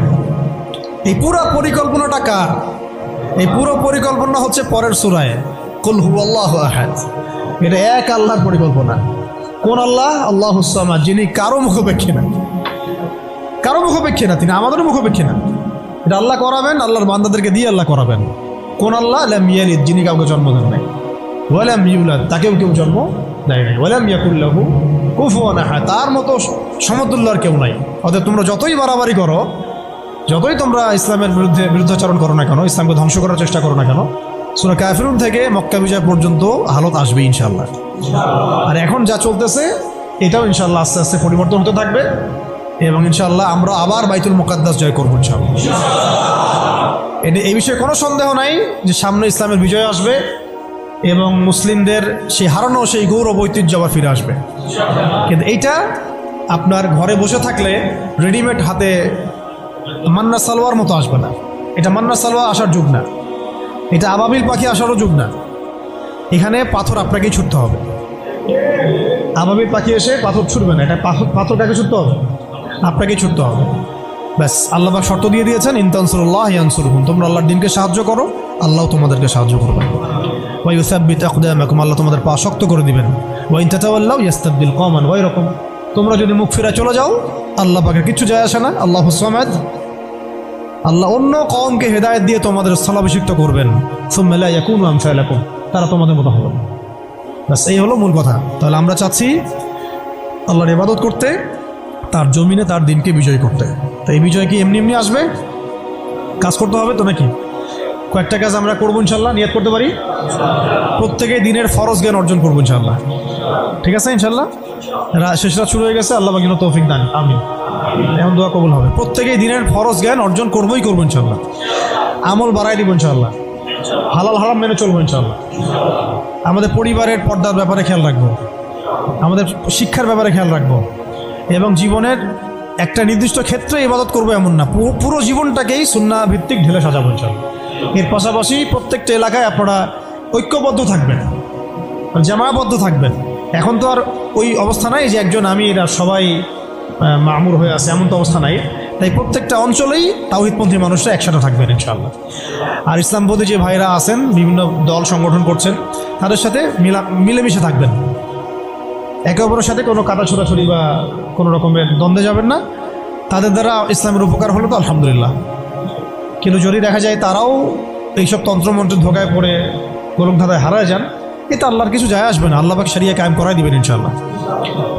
তারাও বুঝতে শিখবে, বুঝতে পারবে যে এইসব পশ্চিমা তন্ত্রমন্ত্র দিয়ে শরিয়া কায়েম হবে না। অন্ততপক্ষে কিছু যদি উপকার হয় তাহলে তাও তো ভালো, ইসলামের জন্য ওইটুকু ভালো। নাইম আমার চেয়ে তো কালাম আমার ভালো বলি কথা। শেষ কথা হচ্ছে, এইগুলোর সাথে আমাদের ব্যাপক দাওয়াতের কাজ লাগবে, ব্যাপক দাওয়াতের মেহনত লাগবে এবং প্রয়োজনে জিহাদের প্রস্তুতি রাখতে হবে। এই কাজগুলো মানে একত্রিত হলে ইনশাল্লাহ দেখবেন সূরা কাফিরুন থেকে মক্কা বিজয় ইনশাল্লাহ হয়ে যাবে। আচ্ছা, এইগুলো আমি আবেগ থেকে কথা বলেছি এমন না, এটা বাস্তব ছিল, অতীতেও হয়েছে এবং প্রত্যেক শতাব্দীতে ইসলাম বিজয়ী ছিল, এই শতাব্দীতেও হবে ইনশাল্লাহ। আল্লাহ পাক যেন সেই কাফেলায় আমাদেরকে কবুল করেন। আল্লাহ পাক যেন আমাদের মধ্যে যারা ইখলাস রাখেন, মনের মধ্যে ইখলাস রাখেন, সেই প্রত্যেক ভাইকে আল্লাহ পাক সেই মাকবুল জামায়াতের মধ্যে, মাকবুল কাফেলার মধ্যে কবুল ও মঞ্জুর করে নেন। হয় আমরা এই মিশনে হাঁটতে হাঁটতে আমরা হয় শহীদ হয়ে যাব, না হলে ইনশাল্লাহ আমাদের হাতে আল্লাহ পাক বিজয়ের পতাকা দিয়ে দিবেন। ব্যাস, সবাই একটা দোয়া পড়েন আমার সাথে। সুবহানাকা আল্লাহুম্মা ওয়া বিহামদিকা আশহাদু আল্লা ইলাহা ইল্লা আনতা আস্তাগফিরুকা ওয়া আতুবু ইলাইক। আসসালামু আলাইকুম ওয়া রাহমাতুল্লাহ।